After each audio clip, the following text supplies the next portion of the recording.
Hello, welcome to Brent's Prime Food Adventures. I'm Brent. Today we're in the Detroit, Michigan area again.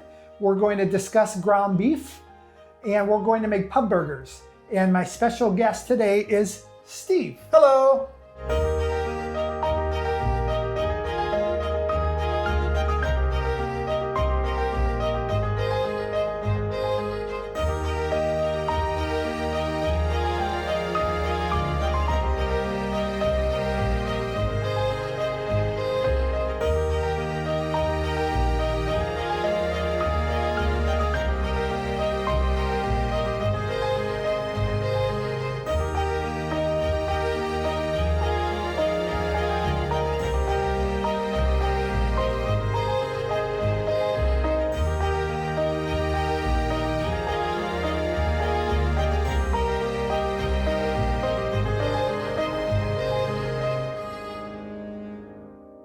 Steve and I just had a discussion about ground beef. He says it was heated a moment ago. Less heated, less heated towards each other, more towards what some companies do in regards to ground beef and the marketing. And for those that don't know my background, my family owned a gourmet meat market in the Detroit area for over 60 years. It was called Ray's Prime Foods was the name for it. My father owned it, the original Ray, for 25 years. My brother, Ray Jr., owned it for 25 years. I, Brent, owned it the last 10 years. I never changed the name, by the way. Brent's Prime Foods doesn't make sense. Brent's Prime Food Adventures makes all the sense in the world.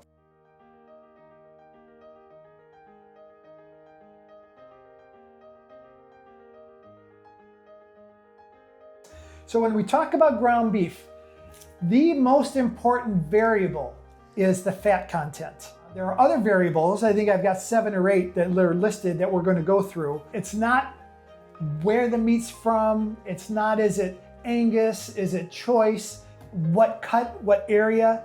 The most important part is fat content. One of the things we love to say when we talk about fat content is the fat is where the flavor is. I will say that I've lost some weight and fat is where the flavor is.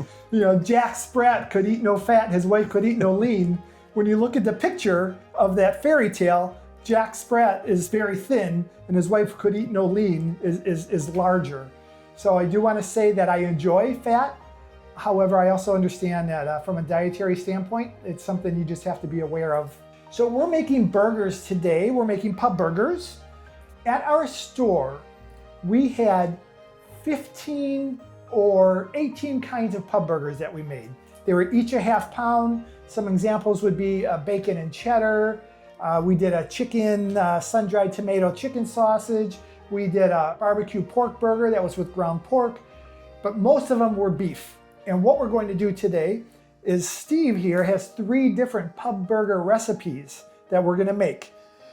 One is Japanese. One is teriyaki, one is Indian, and one is Mexican. So even though we're not traveling across the world, feel free to feel like you're traveling across the world. We're using the flavors from those areas. We're using flavors from across the world in the Detroit, Michigan area. And by the way, we're at my niece Corey's today. She's not here right now, but she's allowed us to use her kitchen. Thank you, Corey. Steve was the store's tech guy. Our credit card reader went down. Our backup register isn't working. Printer, cameras, just general IT stuff. Oh yeah, I forgot about the cameras.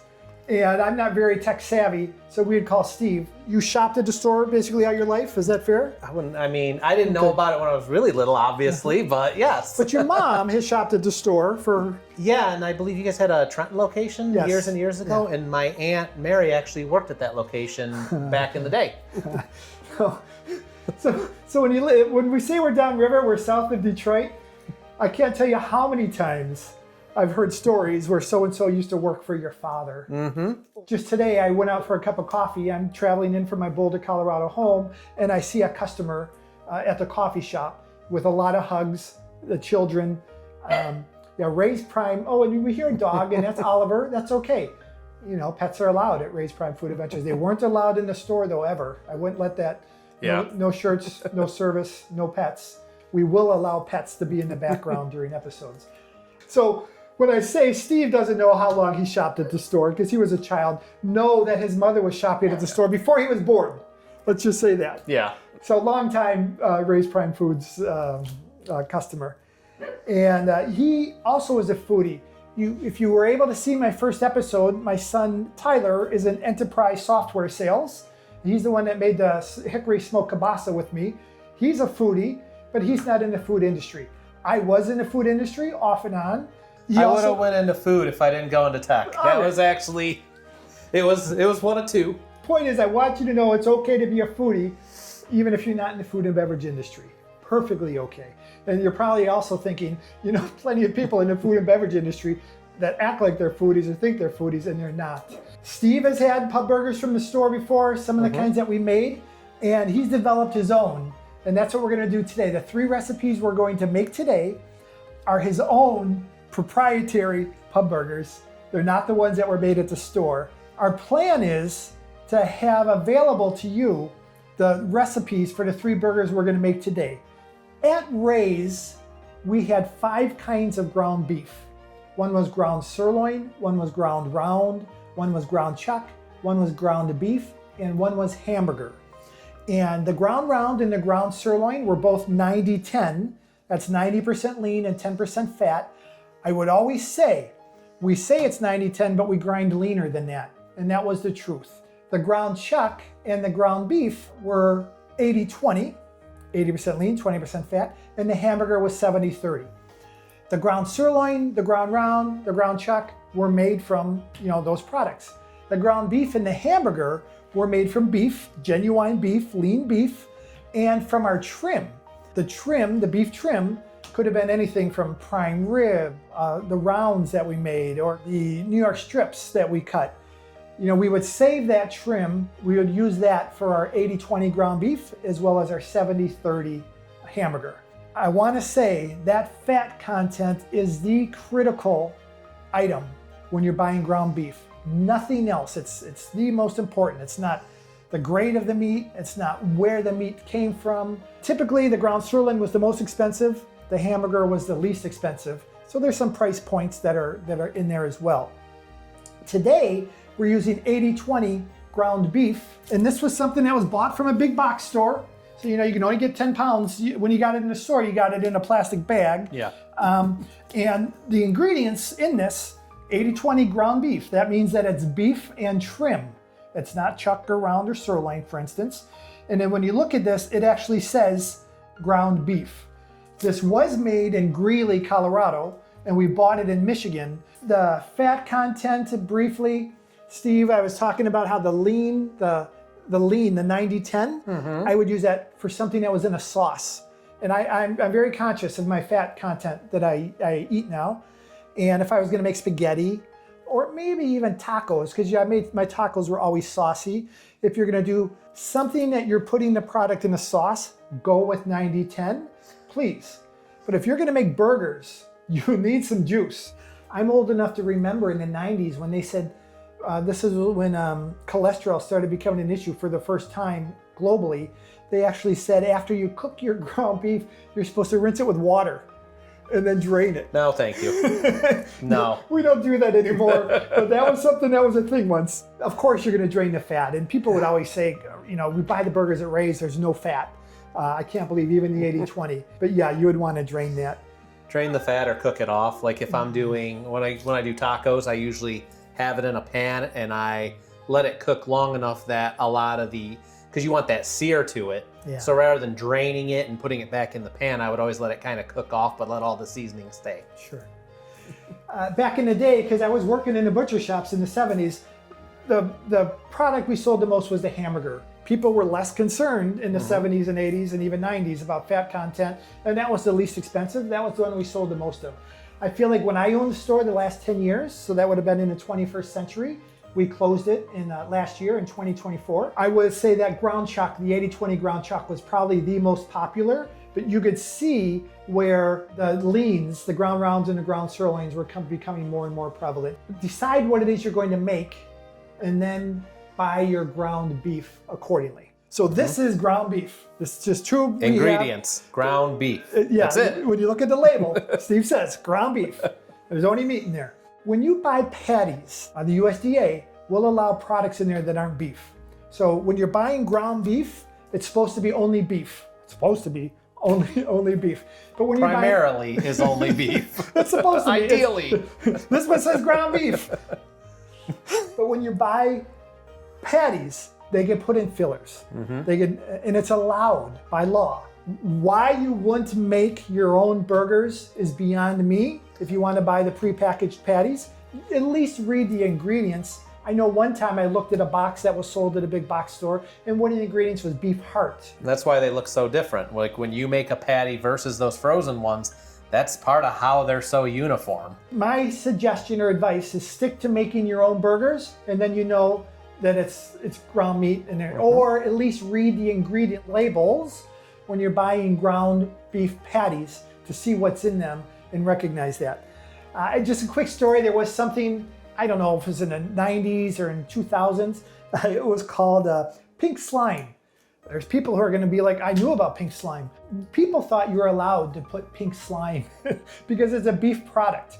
It was made from beef. So they're like, oh, we can say our ground beef is ground beef and we're putting pink slime in and we're making money because that pink slime costs less than the meat itself. It's something that has since been banned.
But that's just an example of just know your source, please, when you're buying ground beef.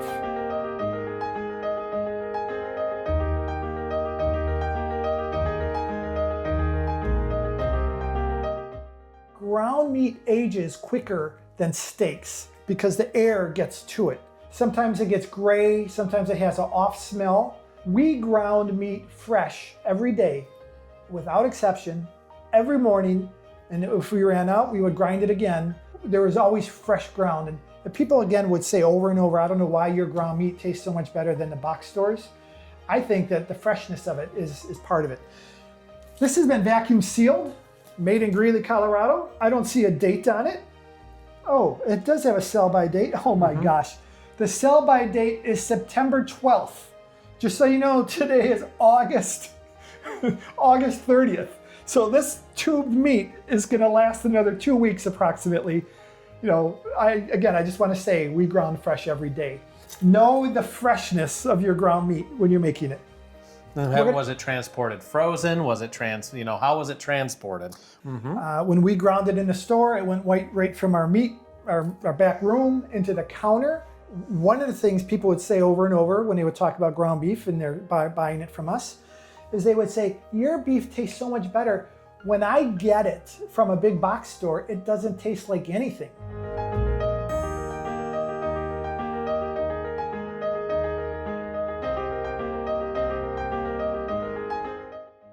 And one of the things I would say to them, and this is exactly what happened in this case, was it's packaged in a warehouse somewhere, and then it's shipped to the store.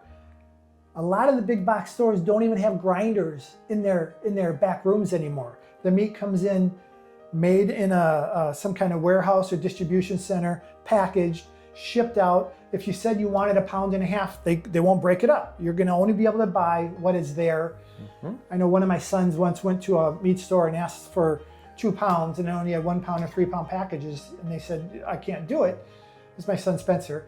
And he said, well, grind me 2 pounds. We don't even have a grinder in the store. Another employee of mine worked at a big box store.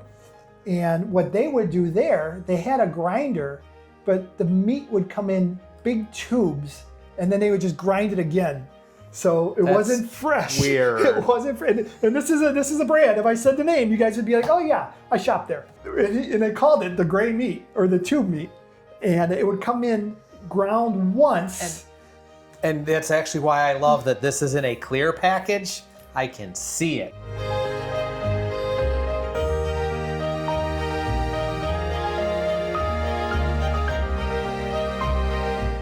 Whenever possible, buy fresh. It could be, I'm talking about anything, seafood, anything, and not previously frozen. Because if it's been previously frozen, what happens is you start losing some of your moisture. Some of the ground beef may be made from beef that was previously frozen. That doesn't mean you can't buy 2 pounds of hamburger and put it in your freezer and take it out and use it. But just know that you really want to handle that properly. You don't want to have it in your freezer for 6 months or a year because the moisture gets sucked out of it. And you don't want to leave it out at room temperature for a day so it gets gray and crummy. So you can buy frozen ground meat and frozen products, but just know you're at a greater risk of it not being as juicy or fresh, frozen and then thawing, than if you just buy it fresh. There's so many opportunities to mishandle if it's frozen first. One of the big burger chains actually says burgers have never been frozen, and I appreciate that.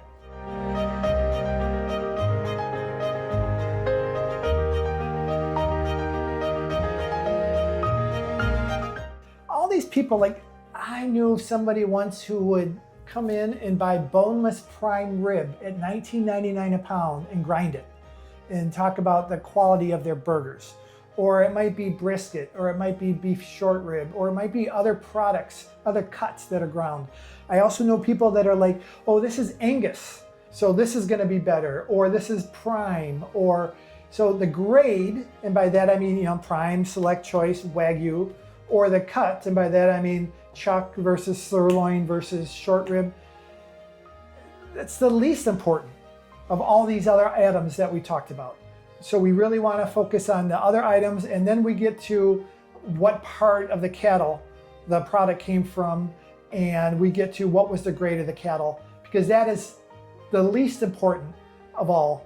I'm not saying don't grind brisket and make burgers. I'm just saying that what is making those brisket burgers so good is the fat content, not necessarily the cut or the grade that came from in the cattle. If you do have comments, questions, you can put them in below, and I'll be more than happy to address them. Are we ready? Yeah. Do we have a scale?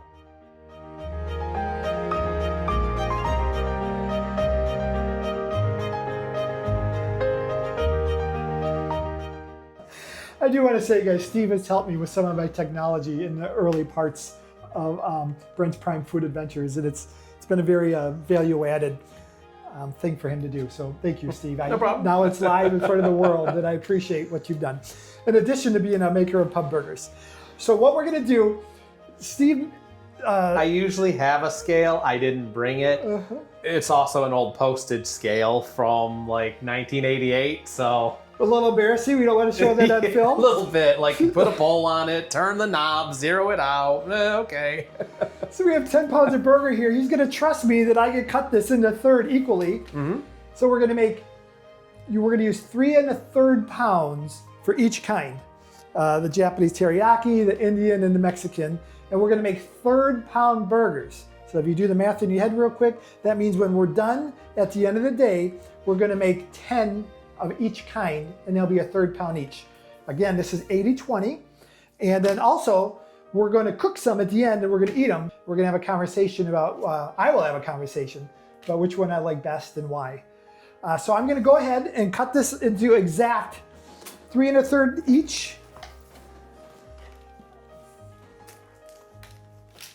And I asked Steve earlier if he wanted bowls, and he said no, we're gonna make these right on aluminum foil. Yeah, that way everyone can see. So the first one, and I always have these conversations when I do a video about using hands, and I just want to repeat what I say every time. If we're doing raw food and there's any kind of contamination, it's going to get kicked off. Yeah. So we're among friends and family. You're more than welcome to use gloves when you're making these yourself. There's nothing wrong with it. But know that we're not going to be using gloves now by choice, because we know that we're going to be cooking the product. Steve, this is going to be your show. Okay. You've seen my videos before. You know that I don't do most of the cooking.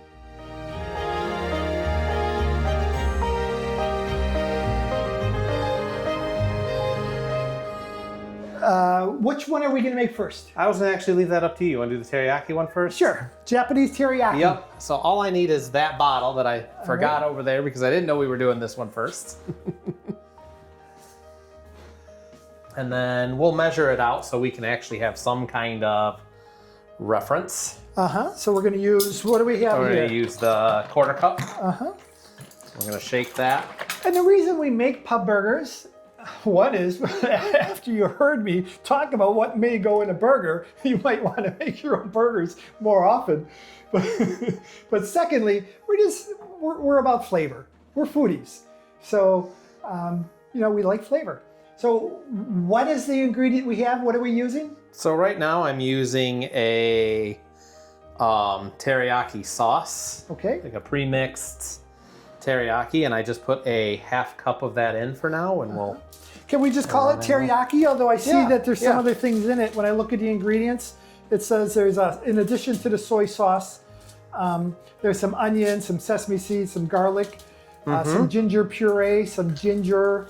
Which are all things that make up teriyaki sauce. Which are all things that make up teriyaki sauce, okay?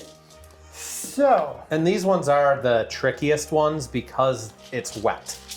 So, these ones you might want to do in a bowl, but I wanted, the visual of it. And like I said, what makes these hard, these ones you really want to do if you're going to do a bunch of ones, you want to do these ones first while everything's cold. Because once it starts getting warm, it gets really hard to work with. And we just took this out of the fridge. I talk all the time how I'm not working with room temperature product. And if we want, I'm not sure I'm going to put these in the fridge, back in the fridge. I might try. Let's just see this ground beef just to keep it a little cool. Those just should be fine because we'll get to those pretty quick. And that's actually, as you work it, it's a little bit easier if it's not necessarily room temperature, but not crazy cold. The old store's health inspector, Natasha, you're going to appreciate that I'm putting these back in the fridge for the moment. Can we get another quarter cup? Another quarter cup of the teriyaki? Yep. All right. Yeah, now that we got some of it mixed in, it's still... Let me act like I'm helping. I got meat hands. Oh God, I know about meat hands, guys. So now we're into our third quarter cup. So we're three-quarters of a cup. 3/4 cup teriyaki. So about a quarter cup per pound. Thank you. Okay, we've got that mixed up.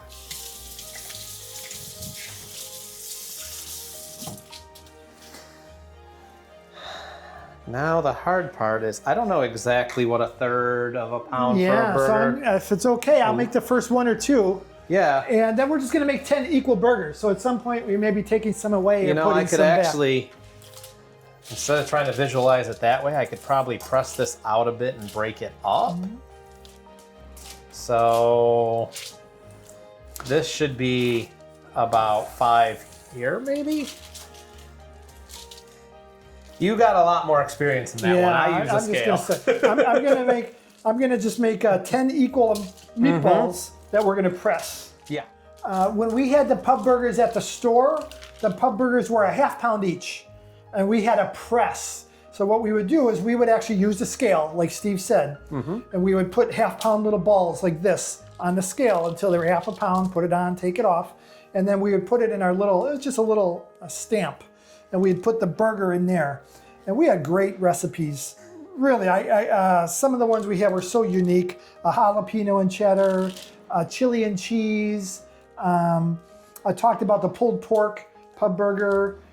We had 3 or 4 different kinds of chicken ones. One was a Greek and it had feta in it. One had sun-dried tomatoes in it. And every one of those recipes was proprietary. We really sold the burgers on those. I've talked before about the summer holidays. So if it's Labor Day, Memorial Day, Father's Day, Mother's Day, 4th of July, my employees would be making pub burgers and just be like, oh God, do I really have to make more? And I'd be like, yes. And boy, would we sell them. Boy, would we sell them. And again, people would love to have on those summer holidays in their grilling. They love to have something unique and different. And that's what we're showing you today. Mm-hmm. I'm gonna rinse my hands off and get a little more foil that we can put the done ones on. All right. I'm gonna be making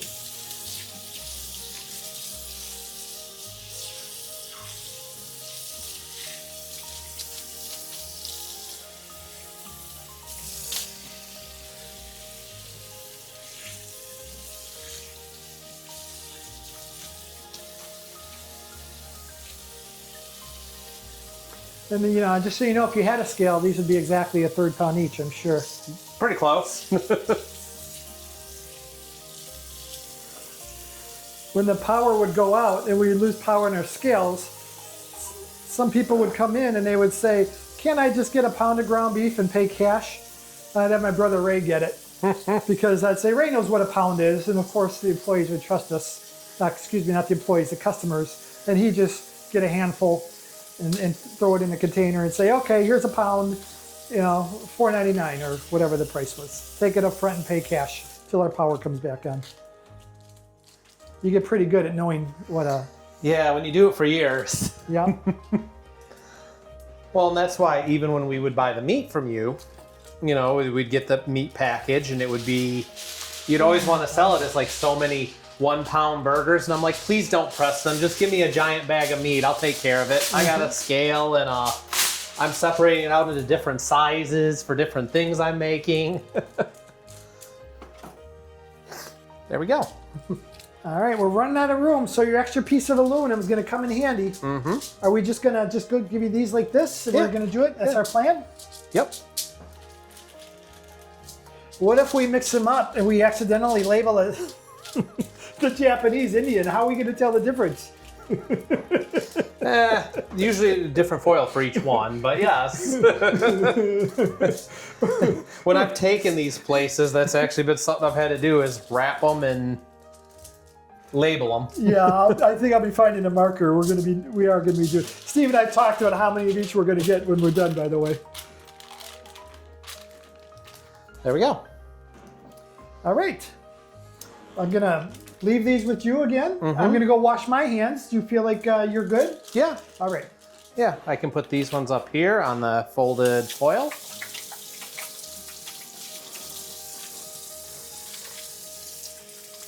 Hi.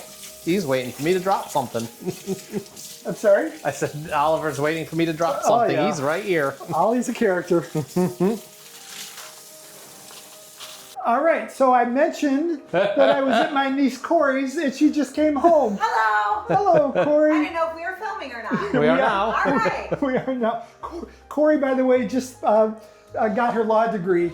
And the last time I was in Michigan was in May, was to go to her commencements. Yep. Now it's August. We're doing this Labor Day weekend thing. And again, I just want to say, Corey, here's Steve again. And here's Ollie. I don't know if we got a picture of Ollie yet. Ollie cat. Brent the dog. And one of the things I wanted to say, so hello, Corey, Hello. and thank you again for allowing us to use your home. Of course. I do want to do a quick walk through here because this is Nice adorable. This is important to me. This picture here is on Corey's wall in her living room. And I'm going to try to see if I can get the angle right. This is the picture that is the first one you see in my introduction. It's an old black and white, and it was one of the pictures that was hanging up in the store when you walked in behind the register. I'm getting a lot of glare, so I'm not sure it's turning out very well. But when I closed the store, I took this picture down and I gave it to Corey because her mother is in this. So we're gonna do a little bit of a close-up. This here is my father. This is in the 60s. And look behind here, there's a picture, that's my mother. So there's my mother. There's a family picture, and I'm actually this one here. I might be 5 in this picture. This is, again, a picture of the store. Here's my father, but here is Corey's mother. Corey's mother was named Joy. She's passed, unfortunately, but I always got a kick when Corey would come in the store.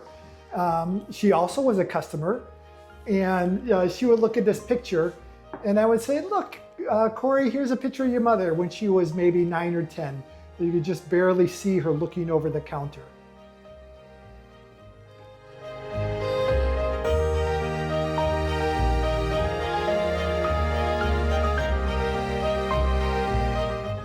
We're gonna do the Mexican ones next. Okay, so Japanese teriyaki first. Yep. Mexican pub burgers second.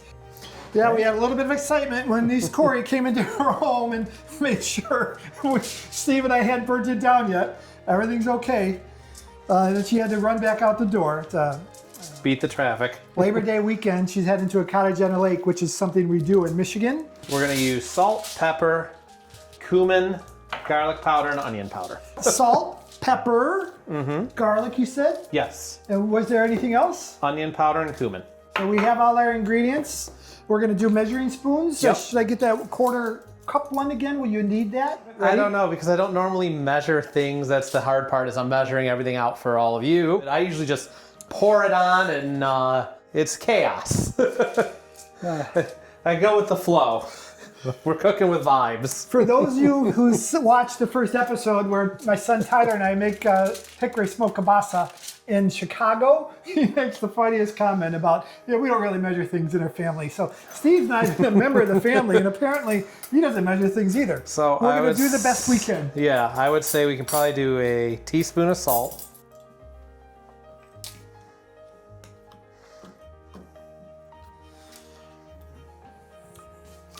This is kind of fun having Steve be the cook while I just kind of wander around aimlessly.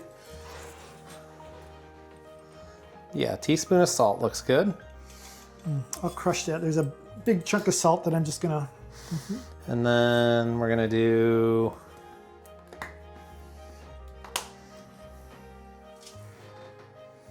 Normally you wouldn't do this over the thing you're prepping, but... Yes, I would, because the spill then goes onto the product. So I'm a fan of measuring over the product. Yeah, but when you're trying to be precise, it's not the... Yeah, 1 teaspoon black pepper. I'm content with that.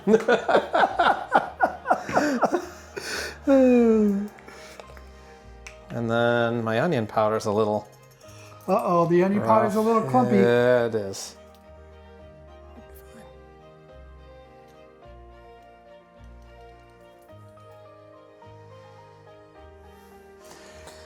Again, Labor Day weekend, that's what we're working on. Actually, well, today is Thursday, but the Labor Day weekend is coming up. And I just love the amount of food that was consumed, specifically barbecue, on that particular summer holiday. So kind of in honor of that, here we are making pub burgers, and we're gonna cook some up. So, okay, what we did... 2 teaspoons of onion, and then 1 tablespoon of garlic. Okay. 2 teaspoons of onion powder. We're going to be very specific. And are you using garlic salt or garlic powder? Garlic powder, since I added salt. You could just combine the salt and garlic quantities if you're using garlic salt. Which we're not. We're using garlic powder. Yeah. So that's, I'm a fan of garlic powder as well, as opposed to garlic salt. Might be a Just got my blood work done, guys, and everything came back great. I'm better than normal.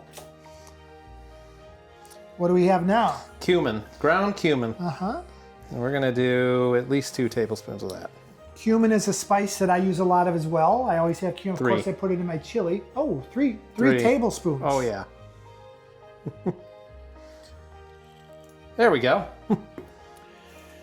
So in every episode where I make something, I talk about mixing and how important it is to evenly distribute the product. So take the time, please, whether it was the smoked kielbasa that we made, whether it was the marinade we're using for the short ribs. We're going to also have short ribs in an episode, the beef short ribs. or whether it's like me making a Caesar salad, I make a 14 ingredient homemade Caesar salad we'll do a film on. I say it all the time, you need to distribute your product through evenly. And if that takes more time, whatever that extra time is, 2 minutes, 5 minutes, take the time to make sure that the ingredients have been distributed evenly throughout the product. And that you get all the little excess pieces off the side that kind of... Oh yeah. We ain't leaving that flavor behind. I see some here, Steve. Uh-oh, look out. Yep. There we go. No flavor left behind.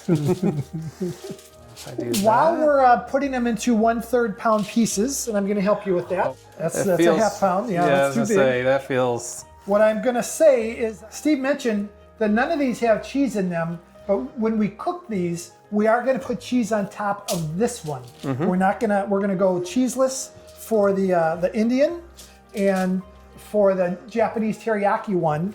But what we're going to do for the Mexican one, he wished he brought Munster, and I have some Kojak. So we're just gonna make one of each. We're gonna cut them in half, we're gonna grill them. And when we do that, we're going to, the Mexican one, hopefully it's the Mexican one and we don't mix them up. No, we'll be fine. I've done this a lot. Oh, someone that was very dear to me used to cook brats and Italian sausages on always these Labor Day, these summer holidays. Mix them up on the grill, and I just preferred bratwurst. That's when I was living in Milwaukee. I love a good brat. Sure enough, it comes Labor Day, I'm in the backyard, and he's cooking Italians and brats, and you'd mix them up every time. And I would be like, but I like brats, and I saw you cook brats. Can't I just have a brat? And he would say, just eat whatever you pull off the plate. You didn't appreciate that I would dig around, making sure I got a brat and not an Italian. So hopefully we don't have any mix-ups today, Steve, with which one's which. Yeah, these are going to be really good. Yeah, and I think I got like I said, despite winging it on the measurements, I actually think we came out pretty all right. They look about where I normally have them. Steve says he winged it on the measurements, and I'll tell you, I watched him measure each one. What do you mean? Oh, he didn't really know what he was going to do. I have to measure and then count as I go because I'm not used to measuring. I look at it. So I'll press the meat out into, like as you guys saw, a big, almost like slab. And then I will pour the seasoning on it and I look at how coated it is. And then sometimes as I start working it, I'm like, okay, I got to add a little more. I'm going to show you a special trick that Steve he's going to learn this live with you. Okay. When I make a burger, what I do, somebody wise told me this, if I'm hand making it, is I have a little bit of an indentation in the middle because you've all made burgers that have expanded into meatballs over time. So what I do is I get a little bit more of an indentation in the middle, and then, it's that way it's going to stay a burger when it goes on the grill. Okay. And they might even be a little more circular. Just saying, Steve. I usually do quarter pounds, so mine are usually pressed kind of thin. All right. So I think that's probably I have less of that issue. But yeah, that makes perfect sense. It does.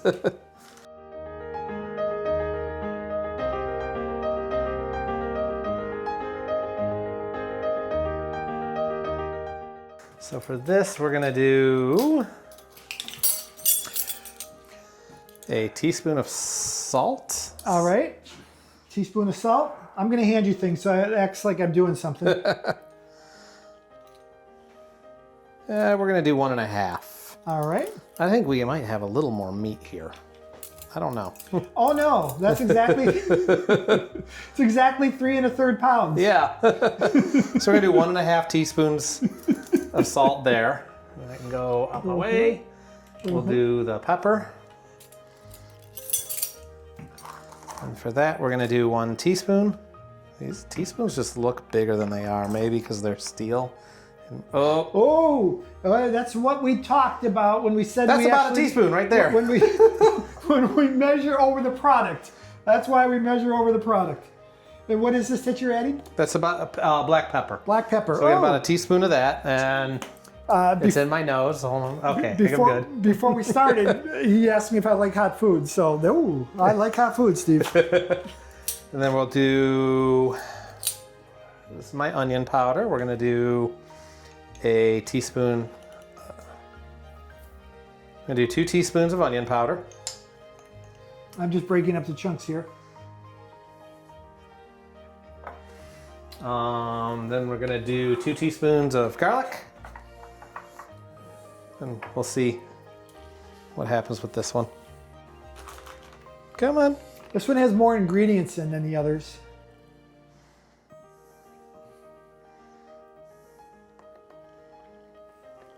Ooh, almost.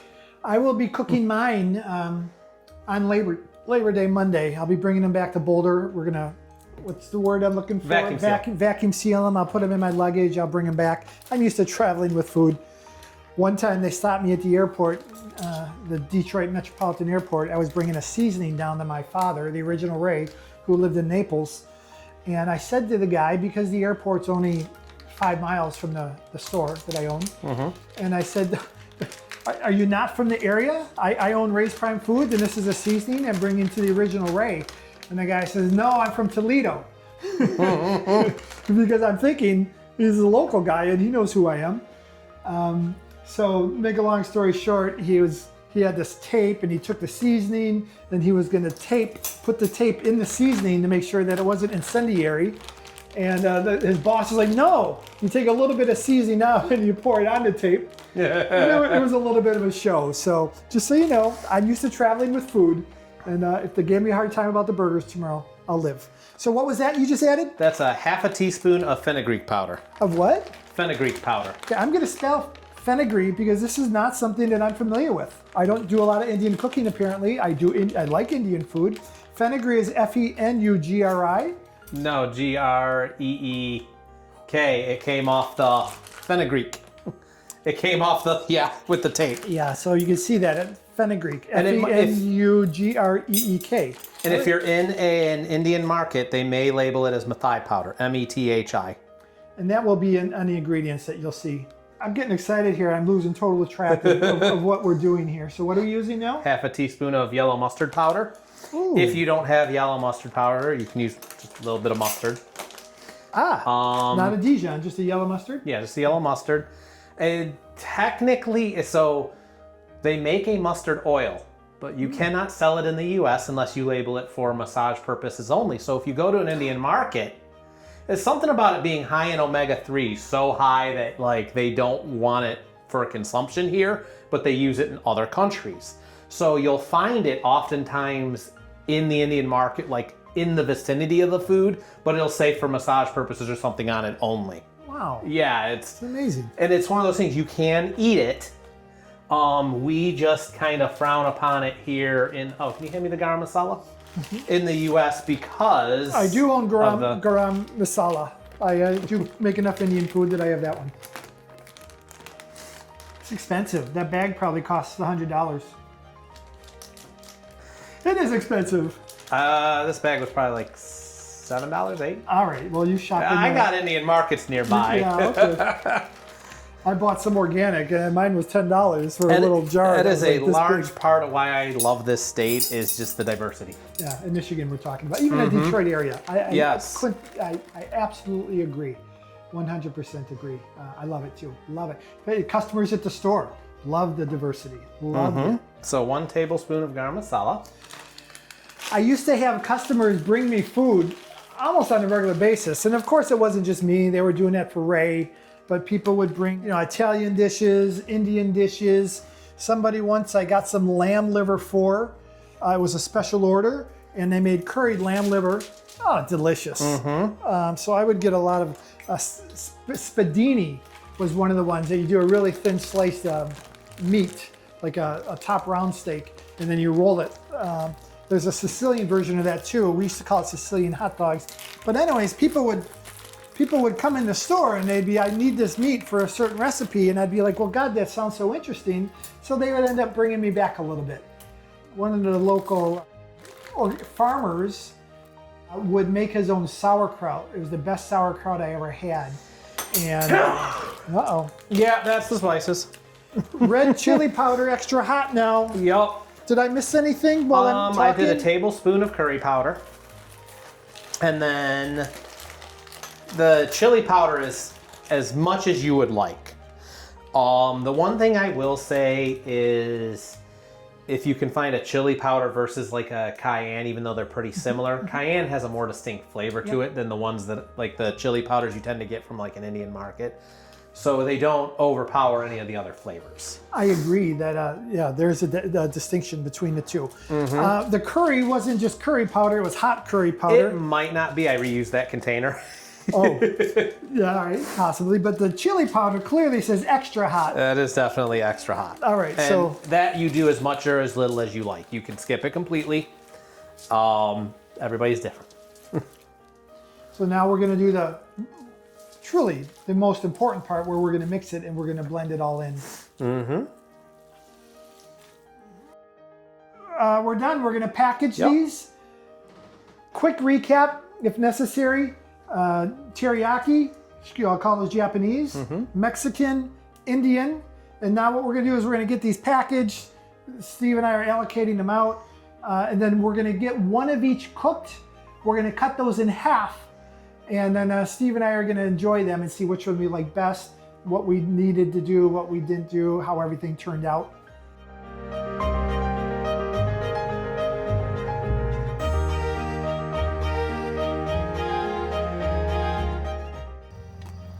Okay, there you go.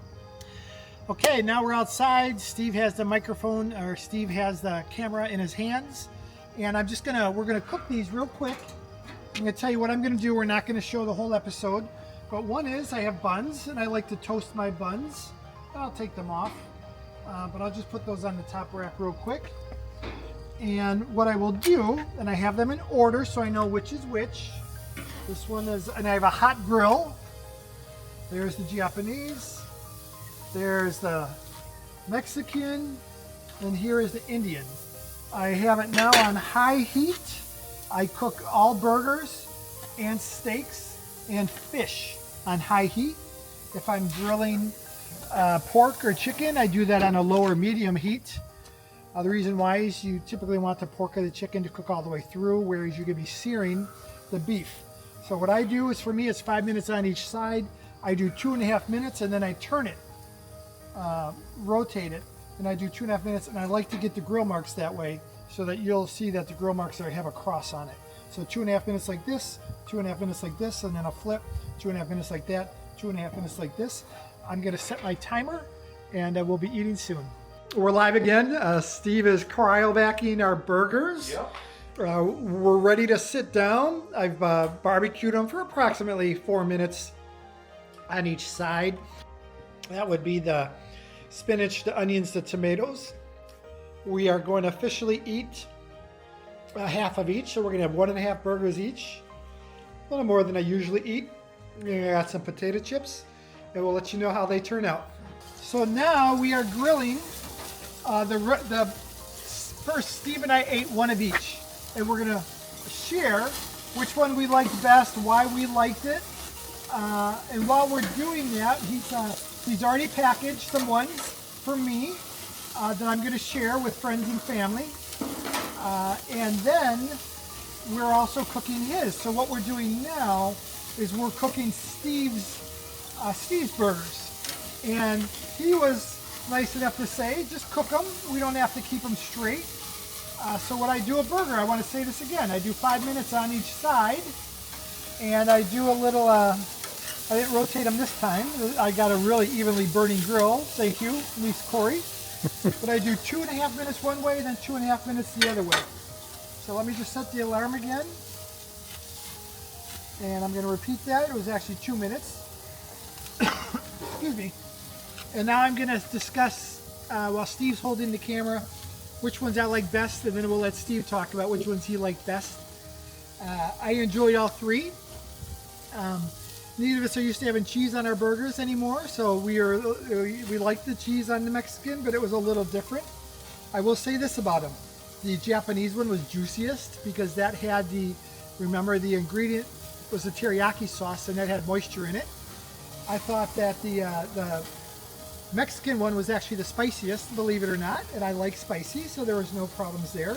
I enjoyed the Indian one best, and I think part of that was if you saw the ingredients that went into the Indian, that one might have had the most ingredients.